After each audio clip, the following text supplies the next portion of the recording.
È andata oltre ogni aspettativa l'oro e l'anima grafiche di Gustav Klimt, la mostra ospitata nel Palazzo delle Contesse a Mel. Alla chiusura, nel giorno dell'Epifania, il contatore dei visitatori ha superato quota 9.000 con arrivi da tutto il Veneto ma anche dall'estero, Stati Uniti e Slovenia. Un risultato importante non solo sul piano culturale ma anche su quello turistico e sociale.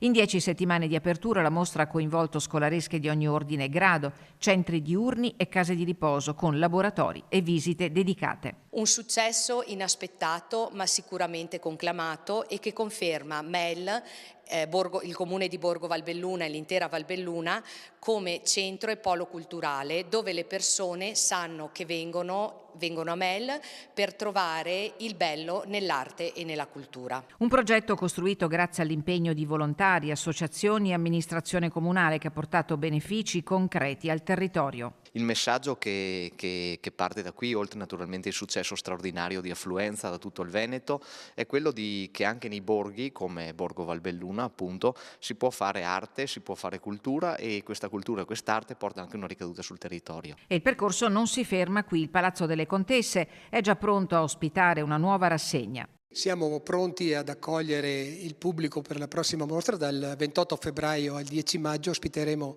la mostra qui al Palazzo delle Contesse intitolata Il lavoro dipinto, un insieme di pittori a livello nazionale, una sessantina di opere in mostra e andranno a percorrere da metà Ottocento a metà del Novecento l'arte italiana. Qualche nome? Sironi, De Pisis, Guttuso, De Pero. Il lavoro dipinto sarà la seconda tappa del progetto Un viaggio nell'anima e nel lavoro, inserito nelle Olimpiadi culturali di Milano Cortina 2026.